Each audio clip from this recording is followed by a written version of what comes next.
doesn't matter if it hits Sapanga. And Sapanga! Cordon for Kane! England relief! Harry Kane! It's Kane! Oh, wow! Oh, wow! Jacobs with the ball in, Courtois had a flat! Oh, that's chaos! Fizzed into the middle, it's a lovely effort, and the goal! Here they go here with Ismail Assar! Meunier, Lukaku! In from Trossard. Oh, Rory Joe came for it! Who fizzes it across. Where's it going to go? Oh! For that reason, the final decision is penalty. A remarkable game. And he scores! And it is over!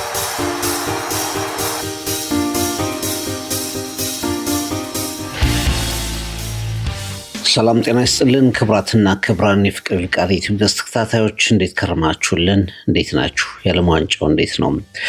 የዓለም ዋንጫው ታሪክ ትልቁ ውድድር በአሜሪካ ከ48 ቡድኖች ወደ 32 ቡድኖች አሁን ደግሞ በጥሎ ማለፍ ጨዋታዎች ሀገራት እየተሰናበቱ ይገኛሉ። ሶስቱም አስተናጋጅ ሀገሮች አሜሪካ፣ ዩናይትድ ስቴትስ፣ ካናዳ፣ ሜክሲኮ ለ16ቱ ጥሎ ማለፋቸውን አረጋግጠዋል።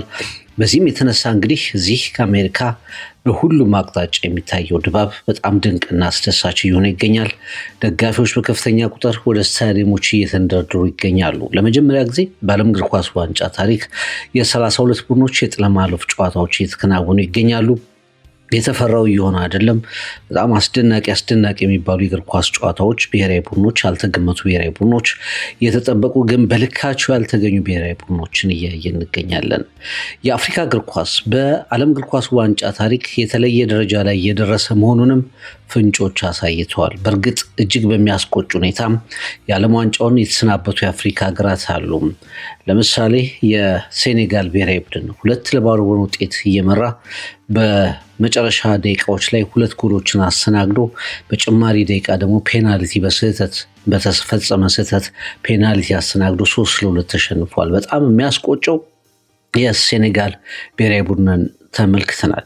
ከዛ ውጪ የኮንጎ ዲሞክራቲክ ሪፐብሊክ ቡድን የዲሞክራቲክ ሪፐብሊክ ኮንጎ ቡድን ከእንግሊዝ ብሔራዊ ቡድን ጋር እጅግ ምርጥ የሚባሉ የጨዋታ እንቅስቃሴዎችን አሳይቶ በ7ኛው ደቂቃ ላይ ጎል አስቆጥሮ እንግሊዞች ተስፋ ሊቆርጡ በተቃረቡበት ሰዓት ምስጋና ለሃሪ ኬን ብቃት በኋላ ላይ በዝርዝር አነሳዋለሁ። እንደዚሁ የዲሞክራቲክ ሪፐብሊክ ኮንጎ ስንበት የሚያሳዝን ሆኗል። ደቡብ አፍሪካም እንደዚሁ ከዓለም ዋንጫው 32 ጥሎ ማለፍ ውስጥ በአስተናጋጇ ካናዳ የተሰናበተች ሆናለች። ከዛ ውጭ እንግዲህ የሚጠበቁ ሀገራት አሉ። ኬፕ ቨርድን ጨምሮ እንደ ግብፅ፣ አልጄሪያ አይነት ብሔራዊ ቡድኖች፣ ጋና አይነት ብሔራዊ ቡድኖች ደግሞ ጣፈንታቸውን ይመለከታሉ። በአጠቃላይ ግን የአፍሪካ ብሔራዊ ቡድኖች ጥንካሬ የታየበት ነበር ማለት ይቻላል። ለምሳሌ ከላቲን አሜሪካ የተሰናበቱ አሉ፣ ከምድብ ማለፍ ያቃታቸው ሀገራት አሉ፣ ከእስያ እንደዚሁም ከአውሮፓ ሀገራት ከ16 ውስጥ መካከል ወደ ጥሎ ማለፍ መግባት የቻሉ አሉ። የአፍሪካ ሀገራት በመጀመሪያው 32 ውስጥ ከ10 ሀገራት 9 ነው የገቡት። ቱኒዚያ ብቻ ነበር የተሰናበተችው። በጥሎ ማለፍ ጨዋታዎች ላይ ቢሰናበቱም እንኳ ምን ያህል አደገኛ እንደነበሩ የተረዳንበት ነበር። ሞሮኮ የዓለም ዋንጫ 3 ጊዜ ፍጻሜ ተፋላሚዋን ኔዘርላንድን በአስደናቂ ብቃት ጥላ ወደ 16 ውስጥ መግባቷን አረጋግጣለች። የካታር ገድሏ ቀጥሏል።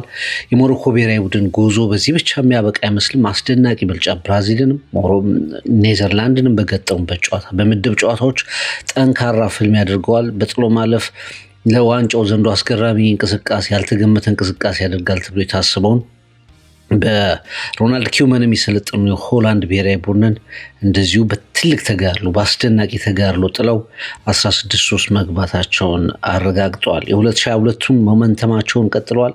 16 ውስጥ ገብተዋል። የአትላስ አናብስቱ ዓለምን ማስገረማቸውን ቀጥለዋል። በዓለም እግር ኳስ ዋንጫው ሌላው አስገራሚ ነገር እንግዲህ የአውሮፓ ጃይንት ቡድኖች በጊዜ መውደቃቸው ነው። ጀርመን በፓራጓይ በፔናልቲ ተሸንፋለች። ይህ እስካሁን ድረስ መነጋገሪያ ነው። ትልቅ ርዕስ ሆኗል።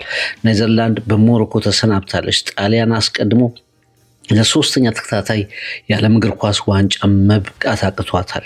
እነዚህ ጀርመን፣ ሆላንድ፣ ጣሊያን እነዚህ ሀገራት በእግር ኳስ በጣም ስመጥር የሆኑ ምናልባትም በቃ አውቶማቲካሊ ለዋንጫ የሚገመቱ ብሔራዊ ቡድኖች ነበሩ። አሁን የዓለም እግር ኳስ ዋንጫ ላይ የሉም። በአንድ ወቅት የጣሊያን ብሔራዊ ቡድን አሰልጣኝ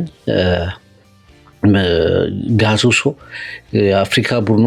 የአፍሪካ ብሔራዊ ቡድኖች ጣሊያን ወድቃ የአፍሪካ ብሔራዊ ቡድኖችን ማየት ያስገርማል፣ የአውሮፓ ማጣሪያ እና ኮታ ትንሽ ነው፣ የአውሮፓ ማጣሪያ ከባድ ነው የሚሉ አስተያየቶችን ሰንዝረው ሌሎችም የጣሊያን ብሔራዊ ቡድን አሰልጣኞች አካባቢ ያሉ ባለሙያዎች ሀሳብ ሰጥተውበት ትልቅ መነጋገሪያ ሆኖ እንደነበር እናስታውሳለን። አፍሪካ የቦታ አይገባትም፣ የአፍሪካ ማጣሪያ ቀላል ነው የሚሉ አስተያየቶች በጣም ሲሰነዘሩ እንደነበር ይታወቃል። ከ54 ሀገር ለመጀመሪያ ጊዜ 10 ተሳታፊዎች፣ ከ10 ተሳታፊዎች 9 በቀጥታ ዲሞክራቲክ ሪፐብሊክ ኮንጎ ደግሞ እንደ በደርሶ መልስ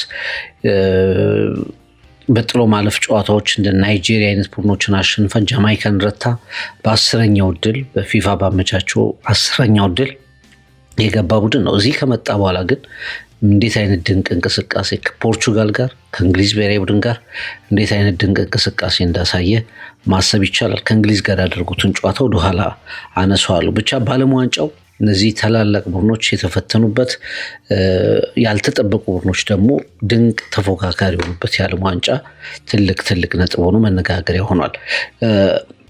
በጣም ኢንዲቪጁዋል ተጫዋቾች አስገራሚ ኳሊቲ፣ በጣም አስደናቂ ኢንዲቪጁዋል ተጫዋቾች ኳሊቲ። ኬሊያን ምባፔ በሊዮኔል ሜሲ ተይዞ የነበረውን የዚህ የመነጋገሪያነት አውድ አሁን ሙሉ ለሙሉ ተቆጣጥሯል ማለት ይቻላል። ምን አይነት አስደናቂ ተጫዋች ነው ይሄ ኮከብ! ከሮናልዶ ሉዊስ ናዛሪዮ ዲሌማ በኋላ እጅግ አስደናቂ የማይፈራ በተከላካዮች መሀል የሚሮጥ ጎሎችን እንደ ልቡ የሚያስቆጥር ፈረንሳይ ምን አይነት የማጥቃት መስመር ነው ያላት! ኦሊሴ፣ ሚሼል ኦሊሴ እንደገና ኦስማን ዴምቤሌን አካቶ ሶስቱን ከጀርባቸው በርካታ የሚፋለሙ ኮከቦች ፈረንሳይን ማን ነው የሚያቆመው? ስዊድንን 3-0 ባሸነፉበት ጨዋታ ምን አይነት አስደናቂ ማጥቃት እንቅስቃሴ እንዳለ አሳይተዋል። አሁን ኬሊያን ምባፔ በ18 የዓለም ዋንጫ ጨዋታዎች 18 ጎሎችን አስቆጥሯል። ሪከርዶችን እየሰባበረ ይገኛል። ገና 27 ዓመቱ ነው። በሌሎች የዓለም እግር ኳስ ዋንጫዎች ላይ እንመለከተዋለን። ነገር ግን በዚህ የዓለም እግር ኳስ ዋንጫ ከፈረንሳይ በጣም ኮምፕሌት የሆነ ቡድን፣ የተሟላ ቡድን ፈረንሳይን ማን ነው የሚያቆመው የሚለው ጥያቄ አሁንም እንደቀጠለ ይገኛል። ኬሊያን ምባፔ እንደዚሁ ከሊዮኔል ሜሲ ቀጥሎ በርካታ ጎሎችን አስቆጥሯል። በዓለም ዋንጫ ታሪክ ማለት ነው። በሪከርዱ ደረጃ በርካታ ጎሎችን አስቆጥሯል። ሊዮኔል ሜሲ እንደዚሁ በዓለም ዋንጫ ታሪኩን ቀጥሏል። ወደ ሚያሚ ኬፕ ቨርድ የሚያደርጉት ጨዋታ ላይ የጎል መሪነቱን የበለጠ ከፍ ያደርጋል ተብሎ ይጠበቃል። በነገራችን ላይ ክቡራትና ክቡራን የትሪቡን ስፖርት አድማጮች በሃርድ ሮክ ስታዲየም ፍሎሪዳ ማያሚ የሚደረገውን ጨዋታ አርጀንቲና ከኬፕ ቨርድ የሚያደርጉትን ጨዋታ በቀጥታ ከስቴዲየም የማስተላለፍ እድል ለሰጠኝ ለአቢሲኒያ ባንክ በዚህ አጋጣሚ አክብሮቴን ማቅረብ ወዳለሁ። የፊታችን አርብ በሚያሚ ሃርድ ሮክ ስታዲየም በዚህ ሰዓት አቆጣጠር 12 ሰዓት ላይ የሚደረገውን ጨዋታ ተከታትዬ ዝርዝር ሪፖርቶችን አነሳለሁ። አርጀንቲና ይህንን እድል በትልቁ ተጠቅማ ወደ ቀጣዩ ዙር ታልፋለች የሚሉ ግምቶች ከወዲሁ ከፍ ብለው ተሰጥተዋል። ኬፕ ቨርድ የመጀመሪያ የዓለም ዋንጫ ተሳትፏቸውን ከሚያደርጉ 4 ሀገሮች መካከል ነች። በሶስቱም ጨዋታዎች ሳትሸነፍ በአቻ ውጤት 3 ነጥብ ሰብስባ ከምድቧ ሁለተኛ ሆና ማለፏን ያረጋገጠች ሀገር ነች። የመጨረሻ ትልቅ ተጋድሏቸውን ያስደርጉበታል ተብሎ ይታሰባል። በ30ዎቹ መጨረሻ 39 ዓመቱ ላይ የሚገኘው ሊዮኔል አንድሬስ ሜሲ እንግዲህ የዓለም ዋንጫው ኮከብ ጎል አግቢነትን ይመራል። የምንጊዜም ኮከብ ጎል አግቢነትን ይመራል። ሲጠናቀቅ ከፍተኛ ፉክክር ይጠብቀዋል። ኬሊያን ምባፔ እየተከተለው ይገኛል። ማን የዓለም እግር ኳስ ዋንጫውን የበላይነት ያጠናቅቃል? የ2022 የፍጻሜ ፉክክር አርጀንቲና ከፈረንሳይ የመደገም እድሉ ሰፊ ነው። ሌሎችም ነገሮች እንመለከታለን። ያም ብቻ አይደለም። ኤርሊንግ ብሮት ሃላንድ በመጀመሪያ የዓለም ዋንጫ ተሳትፈው ጎሎችን እንደ ልብ ማስቆጠሩን ቀጥሎበታል። እጅግ በሚያስቆጭ ሁኔታ የተሸነፈው የኮት ዲቫር ብሔራዊ ቡድን እንደዚሁም አንድ አቻ ጨዋታውን ማሸነፍ የሚችልበት እድል ነበር። ድንቅ ተፎካካሪ ነበር። ግን ኖርዌይ ቫይኪንጎቹ ግስጋሴያቸውን ቀጥሏል። ምክንያቱ ደግሞ ኤርሊንግ ብሮት ሃላንድ ነው።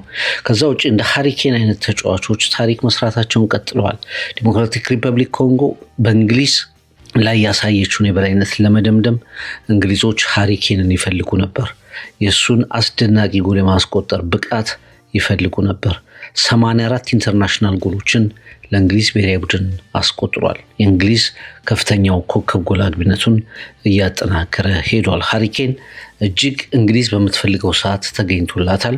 ለዓለም ዋንጫ ስንበት ከጫፍ ከጀርመን ከሆላንድ ቀጥሎ አስደናቂውን እና አስገራሚውን ውጤት ልንመለከት ጥቂት ደቂቃዎች በቀሩበት ሰዓት ሃሪ ኬን ዲሞክራቲክ ሪፐብሊክ ኮንጎ ላይ 2 ጎሎችን አስቆጥሮ የጎል መጠኑን 84 አድርሶ የብቃቱንና እንግሊዝ ላይ አሁንም ምርጡ ተጫዋች ወሳኙ ተጫዋች መሆኑን አጠናክሯል። ቤልጅየም እንደዚሁ በዓለም ዋንጫ ታሪክ ታይቶ የማይታወቀው ወይም ደግሞ እጅግ አስቸጋሪውን ካምባክን ያደረጉት ማለት ይቻላል። 2-0 የሚመሩበት ሰዓት ጨዋታው ሊጠናቀቅ የተቃረበበት ሰዓት ነበር። ከዛ በኋላ ነው እንግዲህ በጥቂት ደቂቃዎች ጎል ያስቆጠሩት። ይሄንንም እንመለከተዋለን። ብቻ በአጠቃላይ የዓለም እግር ኳስ ዋንጫ በጣም ብዙ ሀገራት ብሔራዊ ቡድኖቻቸው የሚደግፉ በርካቶች የሚኖሩበት ምድር ላይ እየተከናወነ ስለሆነ እያንዳንዱ ኔሽን በተለይ ጥሎ ማለፍ ላይ ቡድናቸው የደረሰ ደጋፊዎች ከሁሉም አቅጣጫ ወደ ሜክሲኮ፣ ወደ ካናዳ፣ አሜሪካ ወደ ተለያዩ ከተሞች ትኬቶችን እየገዙ በበዛ ቁጥር ስታዲየሞች አካባቢ እየተገኙ ተመልክተናል እና ይሄ የዓለም እግር ኳስ ዋንጫ የሚለው ነገር በከፍተኛ ሁኔታ የሚታይበት የዓለም ዋንጫ ሆኖ ተመልክተነዋል። በአቴንዳንስ ደረጃ ሪከርድ ነው። ዶናልድ ጄ ትራምፕ አመስግኗል አጠቃላይ እግር ኳስ ደጋፊዎችን፣ በተለይ አሜሪካን እግር ኳስ ደጋፊዎችን እያንዳንዱ ስታዲየም ላይ ሪከርዶችን እያሻሻልን ነው። የስታዲየም ቁጥር ዓለም ዋንጫን የሚመለከቱ ደጋፊዎች ቁጥር በአሜሪካ ምድር ሪከርድ እየሆነ ነው። ለዚህ ደግሞ እናንተን አመሰግናለሁ የሚል ሀሳብ ተናግረዋል። ከዚህ በፊት በዓለም ዋንጫ የታየውን አቴንዳንስ በጥሎ ማለፍ ላይ ያሉ ጨዋታዎች ቁጥር አልፎታል። በእርግጥ የጨዋታዎችን ቁጥር ጨምሯል። ከነበሩት 64 ጨዋታዎች ወደ 104 ጨዋታዎች አካባቢ ከፍሏል። ይሄ በራሱ የሚያሻሽለው ነገር አለ። ግን ሚሊዮኖች ስታዲየሞችን አጨናንቀዋል። በኖርዝ አሜሪካ ስታዲየሞችን አጨናንቀዋል። እግር ኳስ ከፍተኛ ለውጥና የተወዳጅነት ስሜት እያዳበረ እንደሆነ በሰሜን አሜሪካ ያሳዩ የጥሎ ማለፍ ጨዋታዎችን፣ የምድብ ጨዋታዎችን ተመልክተናል። ይሄ ዓለም ዋንጫ በተለየ ሁኔታ ደግሞ ድንቅ እንዲሆን ያደረገው ያለመገመቱ ጉዳይ ነው። የዓለም እግር ኳስ ዋንጫው ከመጀመሩ በፊት ሀገራት 48 ሲደርሱ በጣም በርካቶቻችን በርካታ ጨዋታዎች በሰፊ ውጤቶች በቀላል ብልጫ ይጠናቀቃሉ፣ በተለይ ለትልልቅና ልምድ ለነበራቸው ቡድኖች የሚል ግምት ነበር። ነገር ግን ያ ግምት ፉርሽ ሆኗል። ፔናልቲ ሹታውቶች ድራማ ነበራቸው። የጀርመን ብሔራዊ ቡድን ፓራጓይን ማሸነፍ አቅቶት በፔናልቲ ተሰናብቷል። የሆላንድ ብሔራዊ ቡድን 3 ጊዜ የዓለም እግር ኳስ ዋንጫ የፍጻሜ ተፋላሚ ነው። በሞሮኮ የመጨረሻ ደቂቃ ጎል ባቻነት በኋላም በፔናልቲ ለመሰናበት ግድ ብሎታል። ከዛ ውጪ አንደርዶግ የሚባሉ ቡድኖች እንደ ቤልጅየም ከሴኔጋል ሲጫወቱ ሴኔጋልን አንደርዶግ ወይም ደግሞ ዝቅተኛ ግምት መስጠት ይቻላል። ግን ቤልጅየም እስከ መጨረሻው ደቂቃ ማማጥ ነበረባት ጨዋታውን ለማሸነፍ። የእንግሊዝ ብሔራዊ ቡድን ዲሞክራቲክ ሪፐብሊክ ኮንጎ ለማሸነፍ ያሳየው ተጋድሎ እጅግ የሚገርም ነበር። ብራዚል ጃፓንን ማሸነፍ ተስኗት እንደውም ያቻነቱን ጎል ለማስቆጠር መከሯን የበላችበትን ጨዋታ ተመልክተናል። በኋላ ላይ ቢያሸንፉም ጨዋታውን በመደበኛ 90 ደቂቃ መደምደም ቢችሉም እና ያልታሰቡ ሀገራት ትልቅ ብቃት ያሳዩበት የዓለም እግር ኳስ ዋንጫ ነበር። ታሪካዊ የሚባል የመጀመሪያ ውድድራቸውን ያደረጉ ሀገራት ታላቅ ተጋድሎ አሳይተዋል። ጥሩ እንቅስቃሴ አሳይተዋል። የመጨረሻ ደቂቃ ጎሎችን ተመልክተናል። ድራማዎችን አይተናል። የተጠበቁ ጀግኖች በልካቸው ሲገኙ እንዲሁም ደግሞ እንደገና የመጡ ኮከቦችን አዳዲስ ኮከቦችን ያየንበት የዓለም እግር ኳስ ዋንጫ ነው። እናም በርካቶች እዚህ የሚገኙ ባለሙያዎች ያነጋገርናቸው ተመልካቾች በዓለም ዋንጫው የገመትነውን ያፈረሰ ፉርሽ ያደረገ ውድድሮችን ተመልክተናል የሚሉ ሀሳቦች አይተናል። አዳዲስ ሀገራት እየመጡ ነው። የሞሮኮ ብሔራዊ ቡድን በተከታታይ ዓለም ዋንጫዎች ላይ ብቁ ብሔራዊ ቡድን፣ የትኛውንም ብሔራዊ ቡድን መሞገት የሚችል ማሸነፍ የሚችል ምናልባት አፍሪካ የዓለም እግር ኳስ ዋንጫ ፍጻሜ እየቀረበች መምጣቷን ፍንጭ የሰጠ ደፋር ጀብደኛ ቡድን ተመልክተናል። ሞሮኮ ብሔራዊ ቡድን፣ ፓራጓይ እንደ ጀርመን አይነት ቡድኖችን ጥሎ አይተናል። ኮሎምቢያ፣ ኬፕ ቨርድ፣ ኖርዌይ ብሔራዊ ቡድን እንደዚሁ ከየትኛውም ቡድን ጋር መፋለም እንደሚችል በእርግጥ በጣም በብልጫ በፈረንሳይ ብሔራዊ ቡድን ተሸንፎ አይተነዋል። ነገር ግን ስቲል ጠንካራ ብሔራዊ ቡድን መሆኑን አይተናል። ፈረንሳይን ማን ያቆማል? ቀጥሎ ማነሳው ጥያቄ ይሆናል። ግን ስቲል ያልተጠበቁ ቡድኖችን አይተናል። 48ቱ ቡድኖች መካከል 104 ጨዋታዎች ይከናወናሉ 16 ከተሞች ላይ 3 አዘጋጅ 32 ለመጀመሪያ ጊዜ የምድብ የጥሎ ማለፍ ጨዋታ በ32 ሀገራት መካከል እስከ ዛሬው ጨዋታ ድረስ ወደ 3.6 ሚሊዮን ተመልካቾች ስፔክታተሮች የዓለም ዋንጫ አቴንዳንስ ሪከርድ ነው። ይህም በጥሎ ማለፍ ጨዋታዎች ይህንን ስናይ እጅግ ጥሩ የዓለም ዋንጫ እያሳለፍን መሆናችንን መረዳት ይቻላል። ጀርመን ተሰናብቷል። ሆላንድ ተሰናብቷል። ሞሮኮ ወደ ቀጣዩ ዙር ኔዘርላንድን ጥሎ አልፏል። ኬፕ ቨርድ ከአርጀንቲና እንደዚሁ በጣም የሚጠበቅ ጨዋታ ሆኗል። ምክንያቱም ጊዜው የአንደርዶጎች ነው። ምናልባት እንደ ፈረንሳይ አሳምነው ስዊድንን እንደረታበት አሳምና አርጀንቲና ኬፕ ቨርድን ታሸንፋለች ወይስ አፍሪካዊቷ ኬፕ ቨርድ እስካሁን የመጣችበትን ያልተሸነፈችበትን የዓለም እግር ኳስ ታሪኳን ትቀጥላለች? በሶስቱ ጨዋታዎች ላይ ባቻ ውጤት ነው በ3 ነጥብ ማለፍ የቻሉት። አሁን የዓለም ዋንጫው ላይ በዚህ ሰዓት በዚህ ወቅት በዚህ የውድድሩ ደረጃ ላይ እንደ ፈረንሳይ የተሟላ ቡድን የለም። ብዙዎች አሁን ግምታቸውን በተለይ ስዊድንን 3-0 ካሸነፉ በኋላ ይህንን የማጥቃት ጥምረት ማን ነው የሚያቆመው? በተለይ ማይክል ኦልሴ ማን ነው ማቆም የሚችለው? ቴሪ ሄንሪ፣ ዝላታን ኢብራሂሞቪች፣ አሌክሲስ ሳላስ፣ ሪቤካ የሚያደርጉት የቀጥታ ስርጭት አለ። የዓለም ዋንጫው ዳሰሳ አለ። በፎክስ የቀጥታ ስርጭት ላይ ዳሰሳዎችን ያደርጋሉ። በየዕለቱ በጣም ኢንትረስቲንግ የሆነ የውይይት ጉዳዮችን ያደርጋሉ እና በዛ ላይ ቴሪ ሄንሪ የፈረንሳይ ምርጡና ወሳኙ ተጫዋች ማን ነው በሚል ሀሳብ ተጠይቆ አንድ ነገር ሲናገር ነበር። ኬሊያን ምባፔ የማይተካው ቡድኑንም ወደፊት የወሰደው ኮከብ ነው፣ ግን እጅግ አስፈላጊውና ወሳኙ ተጫዋች ኦሊሴ ነው ሲል ተናግሯል። እንዴት ነው ኳሶችን የሚፈጥረው? እንዴት ነው ከተከላካዮች ቦታ እድሎችን ያልቁ የተጠናቀቁ ኳሶችን የሚሰጠው?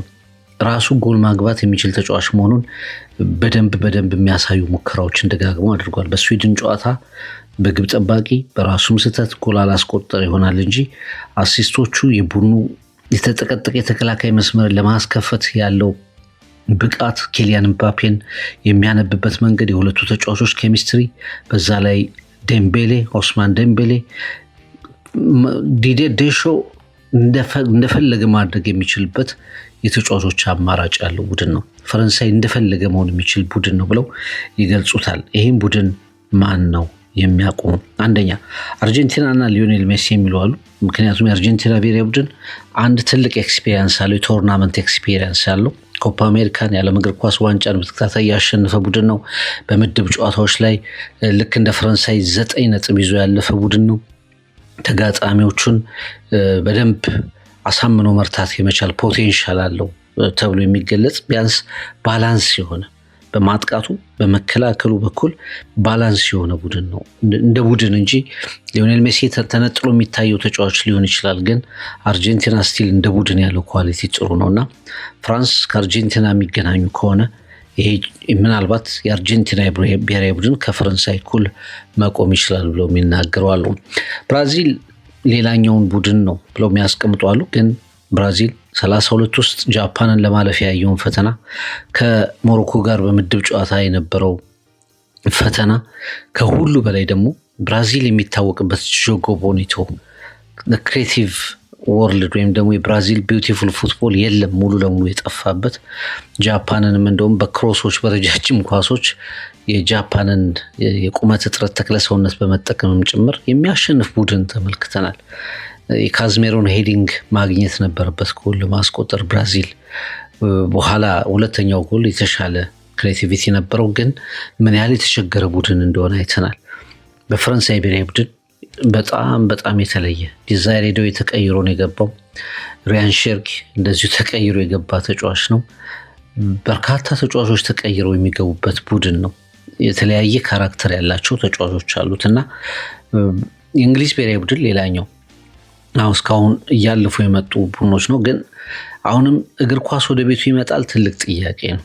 ዲሞክራቲክ ሪፐብሊክ ኮንጎ ጋር ቡድኑ ያሳዩ አቋም በጣም ፈተና ውስጥ በተለይ መከላከሉ የእንግሊዝ ብሔራዊ ቡድን መከላከል ትልቅ ጥያቄ ባላንስ አሁን ሁልጊዜ ብሔራዊ ቡድኑ በተጫወተ ቁጥር የእንግሊዝ ብሔራዊ ቡድን 6 ቁጥር 8 ቁጥር ቦታ ላይ ማን ይጫወት፣ 10 ቁጥርን ማን ያዝ፣ የክሬቲቭ ቦታን ማን ይሸፍን፣ ሌፍት ባክ ራይት ባክ ማን ይሁን፣ ግብ ጠባቂው ማን ነው፣ ሁልጊዜ በተጫዋቾች አሰላለፍ ላይ ጥያቄ ያለበት ቡድን ነው። አሁንም ይሄ ቡድን ትልቅ ጥያቄ ያለበት ዴክላን ራይስ ወደ ግራ ከመጫወት ውጭ ወደ ቀኝ ማዘንበል አለበት ጥያቄ አለ።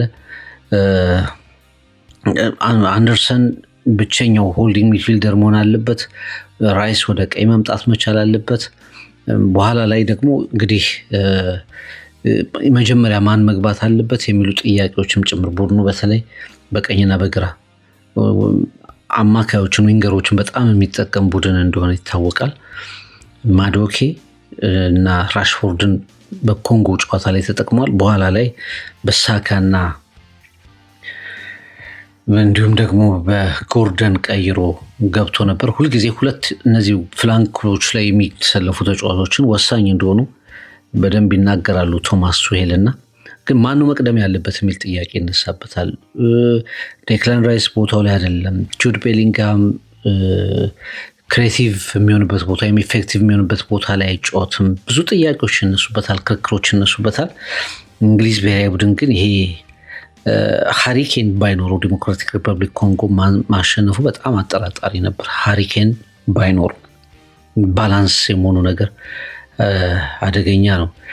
ግን ስቲል ከፈረንሳይ ጋር ቢገናኝ መቆም የሚችል ብሔራዊ ቡድን ነው ብለው ሀሳቦችን የሚሰነዝሩ አሉ። የስፔን ብሔራዊ ቡድን እስካሁን ብዙ አልተመለከት ነው፣ በብልጫው አልተመለከት ነው።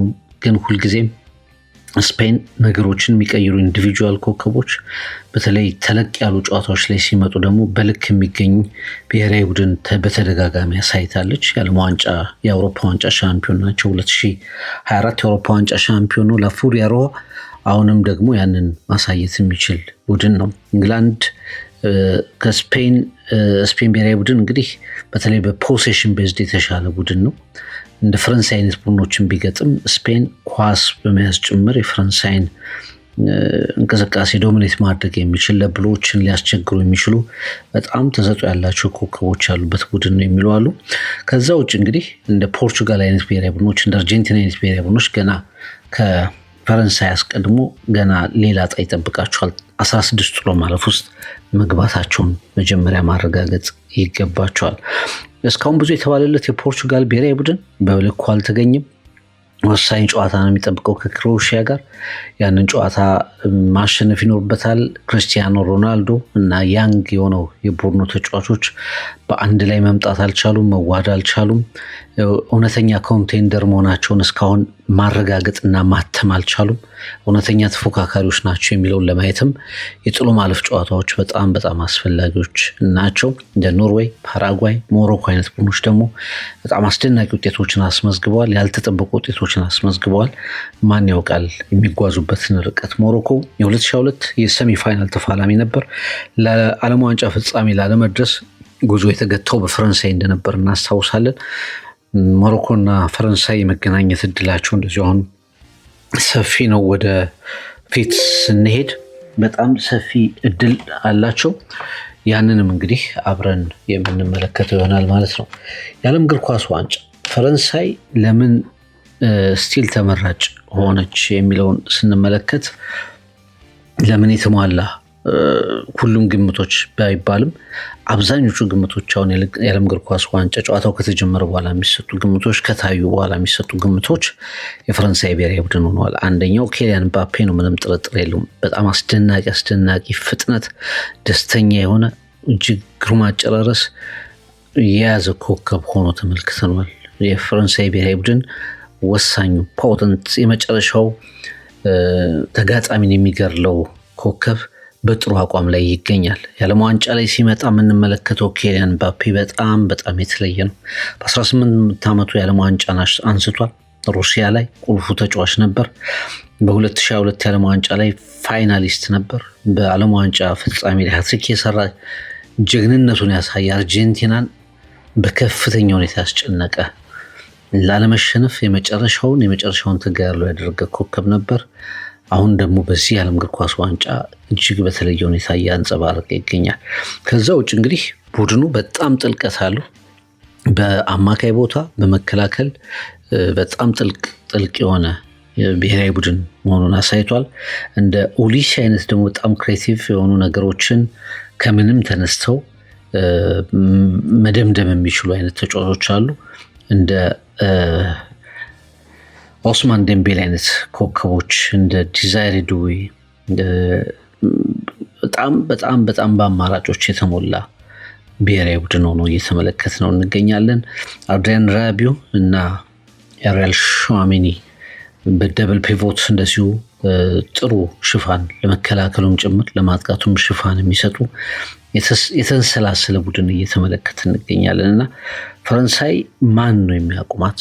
አርጀንቲና፣ ብራዚል፣ እንግሊዝ፣ ስፔን፣ ፖርቹጋል የትኛው ብሔራዊ ቡድን ነው ከፈረንሳይ ጎን የሚቆመው የሚለው ትልቅ መነጋገሪያ ሆኗል። ቀጣይ ግጥሚያዋ ፓራጓይ ነች። በእርግጥ የፓራጓይ ብሔራዊ ቡድን ጀርመንን ያደረገውን ነገር ላይ ደግሞ አሁን ፈረንሳይ ፌቨራይት ነች ብሎ መናገር ብቻ በቂ አይደለም፣ መታየት አለበት በሜዳ ላይ።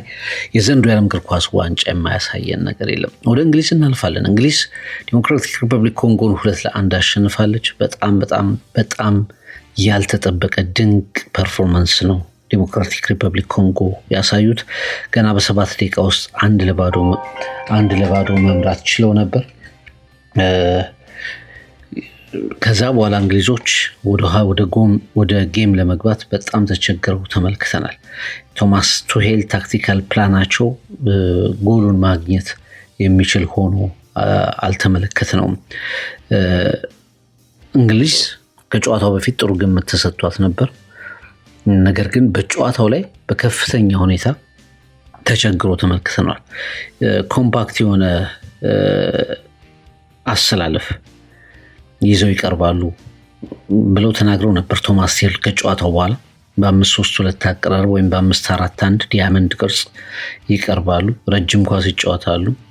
በመልሶ ማጥቃት አብዛኛውን እኛን እየተከላከሉ በመልሶ ማጥቃት ሊጫወቱ ይችላሉ እና ደግሞ ሰከንድ ቦሎችን ይጠቀማሉ ብለው ጠብቀው ነበር። ግን የዲሞክራቲክ ሪፐብሊክ ኮንጎ ቡድን በደንብ ለመጫወት የገባ ቡድን መሆኑን አሳይቷል። 4-1-4-1 ፎርሜሽን ነበረው።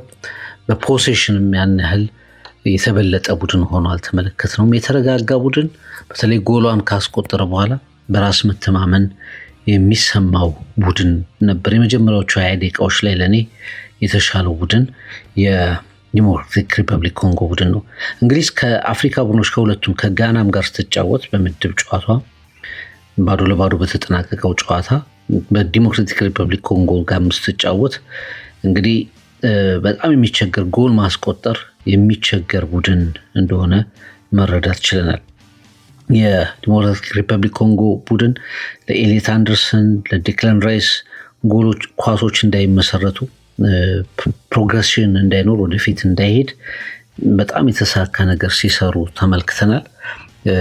የጋና ብሔራዊ ቡድን ልክ አድርጎት እንደነበረው የኮንጎ ብሔራዊ ቡድንም የእንግሊዝ ብሔራዊ ቡድን የአማካይን የማጥቃት እንቅስቃሴን የመስበር አካሄዱ የተሳካለት ነበር ማለት ይቻላል። እንግሊዝ በዊንግ መስመር ላይ የሚጫወቱ ተጫዋቾቿ ተጋልጠው ተመልክተናል። በትናንቱ ጨዋታ ላይ በተለይ ብሪያን ሲፔንጋ ጎሏን ሲያስቆጥር ማንም አጠገቡ አልነበርም። በግራም በቀኝ መስመር ጄድ ስፔንስ፣ ኒኮ ሬሊ አይነት ተጫዋቾች በተደጋጋሚ ሲጋለጡ ተመልክተን ነበር። የኮንጎ ብሔራዊ ቡድን ከዊንግ በላካት ኳስ ሲፔንጋ አስገራሚ ጎል አስቆጥሮ የጨዋታውን ድባብ ሙሉ ለሙሉ ቀይሮት ነበር ማለት ይቻላል። በኋላ ላይ እንግሊዝ አስደናቂ የሚባል ፐርፎርማንስ ባታሳይም ግን በጣም ወሳኝ የሚባል ተጫዋች ግን ነበራት፣ ነገሮችን መቀየር የሚችል ሃሪ ኬን። በተለይ የሁለተኛው እንቅስቃሴ የሁለተኛው ጎሉ ሙሉ ለሙሉ ክሬዲቱን ለተጫዋቹ እንድንሰጥ የሚያስገድድ ነበር ማለት ይቻላል። እንግሊዝ በጣም አግሬሲቭ ቲም አይደለም። ደጋግመን በአራተኛ ጨዋታው ላይም ተመልክተናል። አግሬሽን ብዙ የለውም። መከላከሉ ላይ መግባባት በጣም የጎደለ መሆኑን በደንብ እንረዳለን። ሴንተር ባኮቹ የተግባቡ አይመስሉም፣ ወይም የተግባባ ሴንተር ባክ አይመስልም። በቀኝም በግራ መስመር ላይ ያሉት የተከላካይ መስመር ተጫዋቾች እስካሁን በምቾት የሚጫወቱ ሆነው አልተመለከትንም። ግን በእንግሊዝ ብሔራዊ ቡድን በኩል አሁንም ያለው ትልቁ ነገር በተለይ በሜዳዎቹ ጠርዞች በሁለቱ ዌድሶች ላይ ያሉ ተጫዋቾችን መጠቀም ላይ አንድ ትልቅ ለውጥ እንዳለ በቶማስ ቱሄል በኩል እሳቸውም ደጋግመው ተናግረዋል። አንኳኩ፣ ደጋግማችሁ ሞክሩ የሚለውን ነገር ደጋግመው ይናገሩ ነበር። ለሻይ ረፍት፣ በረፍት ሰዓት ላይ እናም በተለያዩ አጋጣሚዎች ላይ ለታክቲካል ፕላናቸው ለቅዳቸው እንዲታመኑ ተጫዋቾችን ይናገሩ ነበር። ዋይድ ላይ ያሉ ዊንገሮቻቸው ሜዳውን እንዲለጥጡት ከት እያደረጉ እንዲገቡ በኋላ ላይ እንግዲህ በተለይ ቡካዮ ሳካ እና ጎርደን ከገቡ በኋላ ዴክላን ራይስ ወደ ቀይ መስመር ጄድ ስፔንስ ወጥቶ ወደ ቀይ መስመር ተከላካይነት አልፎ አልፎ በአርሰናል ሲጫወት በተመለከትንበት ቦታ ካየነው በኋላ እንዲሁም ደግሞ ኤሌት አንደርሰን ብቸኛው ሆልዲንግ ሚድፊልደር ከሆነ በኋላ የተሻሉ እንቅስቃሴዎችን ሲያደርግ ተመለከትን። ያም እንግዲህ ጎሉን ፈጥሮ አይተናል ማለት ነው። ኤዜ ጄድ ስፔንስን ቀይሮ ገባ። አንደርሰን ብቸኛ ሆልዲንግ ሚድፊልደር ሆነ። ዴክላን ራይስ ወደ ቀይ መስመር ወጣ። የተሻለ ኳስ ሴንተር አደረገ። ወደ መጀመሪያዋ ጎል መቆጠር ምክንያት ዴክላን ራይስ ክሮስ ነበር። ከሱ ክሮስ የተነሳች ኳስ ለጎርደን ለሃሪኬን በግንባር ጎል አስቆጠረ። ትንሽ ለውጦችን ተመልክተናል። የእንግሊዝ ብሔራዊ ቡድን አሁንም አሳማኝነቱ በጣም ወደኋላ የተጎተተ ሆኗል። ከዚህ ጨዋታ በኋላ ለዋንጫ ፉትቦል ኢዝ ካሚንግ ሆም የሚለው ነገር የመሳካቱ ጉዳይ አሁንም ብዙ ጥያቄዎች እንዳሉበት የተረዳንበት ጨዋታ ነበር ማለት ይቻላል። ባክፎሩ የተረጋጋ ኮንሰንትሬሽን የማይጎለው ባክፎር አይደለም፣ ወይም መግባባት ማያንሰው ባክፎር አይደለም። ቡድኑ የሚጫወትበት ቅርጽ የሚታይ ቢሆንም ግን ኤፌክቲቭነሱ በተለይ ቡድኖች በጣም በተጠና መንገድ ሲከላከሉ እና ሲቀርቡት በመከላከልም እንደገና ደግሞ በማጥቃት እንቅስቃሴ ጎሎችን ፈጥሮ በመሄድ በኩልም ትልቅ ችግር እንዳለበት ተመልክተናል። የማጥቃት እንቅስቃሴው ላይ ብቸኛው ታርጌት ሃሪኬን ነው። እስካሁን ጎል እያስቆጠረ ነው። ግን በደንብ ሃሪኬን ላይ ትኩረት ተደርጎ ለሚሰራ ቡድን ደግሞ ሌሎቹ አማራጮች ያን ያህል ሰፊ እድል ያላቸው አይመስልም እና የእንግሊዝ ብሔራዊ ቡድን በተለይ የታክቲክ ጉዳይ ብቻ ሳይሆን እንግዲህ አንዳንድ ተጫዋቾችን በሚጠበቁበት ወይም በቦታቸው ላይ የሚገባቸው ነገር የማድረጋቸውም ነገር ጥያቄ ውስጥ ገብቶ ነው የተመለከትኩት። ስለዚህ ቶማስ ቱሄል በዛ ጨዋታ ላይ ምስጋና ለሃሪኬን ተርፈዋል። በሜክሲኮ ቀጣይ ተጋጣሚያቸው ሜክሲኮ ናት። ሜክሲኮ ፈጣን አጥቂዎች፣ እድል መጨረስ የሚችሉ ፈጣን አጥቂዎች፣ እጅግ አስደናቂ ደጋፊ፣ ቡድኑን የሚከተል ደስተኛ፣ በቡድኑ ደስተኛ የሆነ እግር ኳስ ወዳድ ደጋፊ አላቸው። እንደዚህ አይነት ቡድኖች ማሸነፍ ይችላሉ የሚለው ለሶስቱ አናብስት ትልቁ ጥያቄ ሆኖ እንመለከተዋለን። 2-1 አሸንፈዋል። 16 ውስጥ ገብተዋል። አትላንታ ላይ በጣም ተጨንቀው በቤንዝ ስታዲየም ተጨንቀው ነበር። አሁን ቀጣይ ተጋጣሚ ሜክሲኮ፣ ለዛውም ስታዲየሙ አዚቴካ ስታዲየም ነው። በጣም በታሪካዊ አዚቴካ ስታዲየም ሜክሲኮ ይሆናል እና ሃሪኬን እንግሊዝን አድኗል። 75ኛው ደቂቃ ላይ ነው። እስከ 75ኛው ደቂቃ ላይ 1-0 እየተመራ የነበረ ቡድን ነው። ዓለም አንዱን ትልቅ ተሰናባች ሀገር ለመቀበል በተዘጋጀበት ሰዓት ግን በጣም ወሳኝ የሚባሉ 2 ጎሎችን በመጨረሻ 15 ደቂቃዎች ውስጥ አስቆጥሮ ሃሪኬን እጅግ ወሳኝ የሚባለውን ነገር ለእንግሊዝ ብሔራዊ ቡድን አድርጓል። ሁለተኛው ጎል ስትቆጠር 86ኛው ደቂቃ ላይ ነው። በቀጥታ ከጀርባው ነው ኳሱን የተቀበለው። ፊቱን አዞረ። የኮንጎ ተከላካዮች ድክመት ነበረበት። 4 ተከላካዮች አጠገቡ ነበሩ። በነዛ መካከል ነው እንግዲህ ጎሉን ያስቆጠረውና እንግሊዝ ከተጨማሪ ጭንቀት፣ ከፔናልቲ፣ ከተጨማሪ ሰዓት እንድትገላገል የሆነው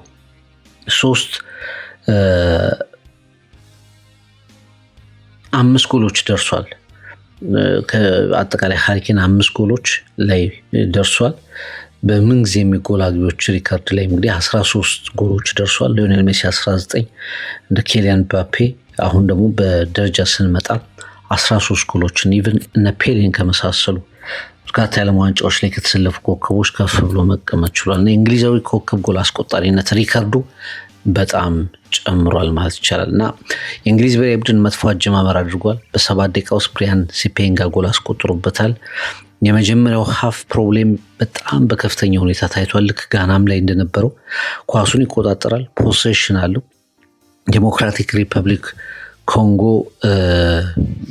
ላይ የፈጠረው ያን ያህል የሚባል ጫና አልነበረም። ሪትምም ቡድኑ አልጎደለውም። ግን ይሄ አስደናቂ የሚባል ወይ ደግሞ ተጋጣሚን ጫና ውስጥ ሊከቱ የሚችሉ ተከታታይ ፕሬሲንጎችን ማድረግ ግን ተቸግሮ እንደነበር ተመልክተናል።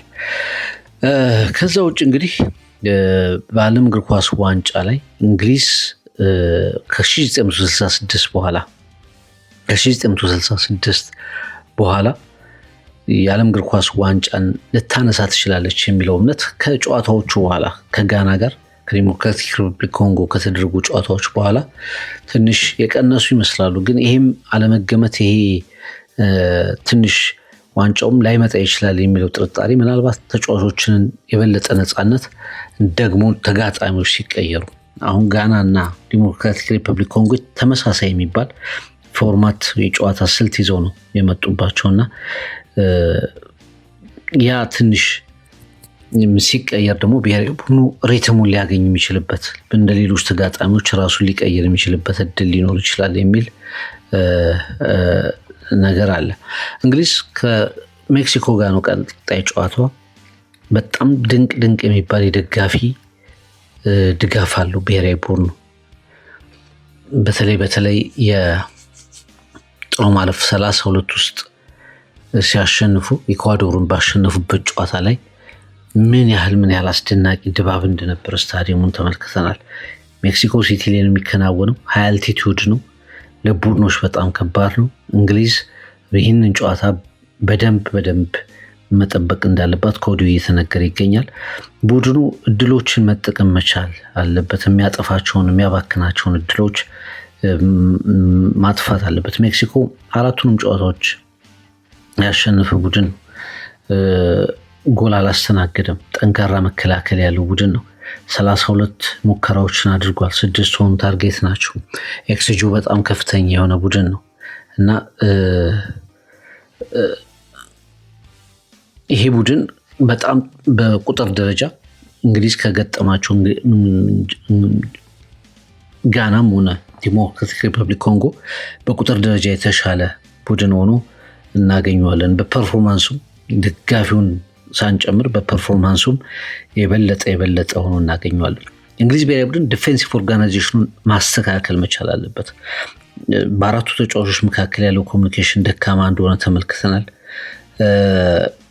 ሲከላከል የሚደናገር ቡድን እንደሆነ አይተናል። የሜክሲኮ ብሔራዊ ቡድን እንደ ራውል ሄሚኔዝ አይነት ግዙፍ ተጫዋቾች በተከላካዮች መካከል መቆም፣ ክሮሶችን በሄዲንግ ማስቆጠር የሚችሉ ንቁ ተጫዋቾች አሏቸው። ከዛ ውጭ እንግዲህ ሜክሲኮ ወሳኝ የሚባለው አጥቂዋም ጎል እያስቆጠረ የመጣው ቡድኑን እዚህ ያደረሰው አጥቂዋም ሌላኛው አደገኛው ተጫዋች ነው። ቶማስ ቱሄል ዲሞክራቲክ ሪፐብሊክ ኮንጎን ያሰቡት ይከላከላል፣ በባክ ፋይቭ ይቆማል፣ ካውንተር አታክ ይጠቀማል፣ ሎንግ ቦል ይጫወታል፣ ረጅም ኳስ ይጫወታል። በቃ ይሄ እንደ አንደርዶግ ቡድኖች ብዙ ጊዜ አፍሪካ ቡድኖችም ሲገመቱ ትልቅ ስም ይሰጡናል፣ ይፈሩናል ነበር። ግን የዲሞክራቲክ ሪፐብሊክ ኮንጎ ቡድን በቀጥታ በባክፎር ነው የተጫወተው። አግሬሲቭ ነበር። ፖሴሽን በደንብ ለመውሰድ እንቅስቃሴዎች ነበሩት። ድፍረት ነበረው። በድፍረት ደግሞ ሲመጡበት የእንግሊዝ ብሔራዊ ቡድን የሚቸገሩ ሆኗል። ይህን ብሉፕሪንት ሜክሲኮዎች በደጋፊያቸው ፊት ከጋናም ከዲሞክራቲክ ሪፐብሊክ ኮንጎም የሚወስዱበት እድል በጣም ሰፊ እንደሆነ ይሰማኛል እና የእንግሊዝ ብሔራዊ ቡድን ብዙ ነገሮችን ማሻሻል መቻል አለበት። በእርግጥ እንደ ሃሪኬን፣ ጁድ ቤሊንግሃም አይነት ተጫዋቾች አስፈላጊ ናቸው። የበለጠ ፐርፎርማንሳቸውን ደግሞ እየጨመሩ መምጣት መቻል ይኖርባቸዋል። የቤልጅየም ብሔራዊ ቡድን ሌላኛው ትናንት ከተመለከትነው ጨዋታ ስለ ቤልጅየም ሳይሆን በተለይ ስለ ሴኔጋልና ስለ አፍሪካ ቡድኖች ትንሽ ማውራት ያስፈልገናል። የአይቮሪ ኮስት እንደዚህ አይነት ጥሩ ጨዋታ ተጫወተ፣ ከኖርዌይ ጋር እየተመራች ሆነ፣ በኋላ ተሸነፈ 2-1 በሆነ ውጤት፣ ሲሊ በሆነ ሚስቴክ ጭምር ተሸነፈ። የደቡብ አፍሪካ ብሔራዊ ቡድን እንደዚሁ በካናዳ ተሸነፈ።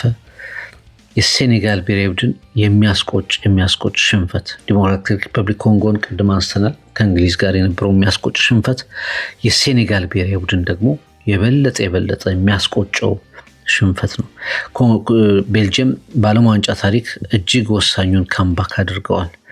ከ2026 ምናልባት ከተመለከትናቸው ጨዋታዎች በዚህ ልክ ከመሸነፍ ስሜት ወይም ደግሞ ከመሸነፍ ርቀት የመጣ ብሔራዊ ቡድን አልተመለከትንም። ሴኔጋል ለ86 ደቂቃ ጨዋታውን ተቆጣጥሮታል። ለ86 ደቂቃ ያህል በእርግጠኝነት ጨዋታውም የተደመደመ ነበር የሚመስለው። የዩሪ ቴሌማንስ ፔናልቲዋን እስኪያስቆጥር አስቀድሞ ደግሞ እንደ የአቻነት ጎል እስኪያገኙ ድረስ በሮሜሉ ሉካኩ አማካይነት የአቻነት ጎል እስኪያገኙ ድረስ በመሃል ትሮሳርድ እንቅስቃሴዎችን እስኪያሳዩ ድረስ 86ቱ ደቂቃ ውስጥ ዶሚኔሽኑ፣ እንቅስቃሴው፣ የበላይነቱ የሴኔጋል ነበር። ለምን ሴኔጋሎች ይህንን ጨዋታ እንደተሸነፉ ቁጭ ብለው ሲያስቡ በከፍተኛ ጸጸት እንደሚሆን እርግጠኛ መሆን ይቻላል። ጨዋታው ሲጠናቀቅ የቫር ኮንትሮቨርሲ ነበረው። የፔናልቲ ጉዳይ ለእኔ ስቲል በግሌ በጣም እስካሁን አላሳመነኝም። የንክኪው ጉዳይ አንዱ አንግል ምንም አይነት ንክኪ እንደሌለ ያሳያል። አንደኛው አንግል ግን ያው ነገሩን አጉልቶ ያሳያል።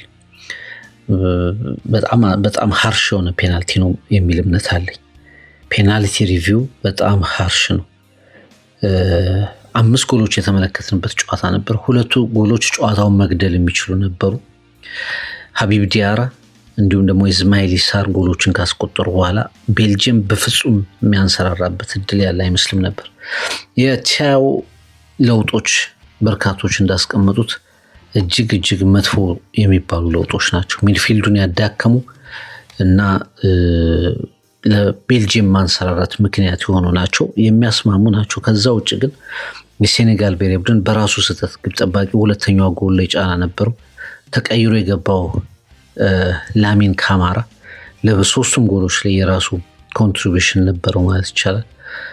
ሚድፊልዱ ላይ የነበረው እንቅስቃሴ ላሚን ካማራ ከገባ በኋላ በጣም ደክሞ ተመልክተነዋል።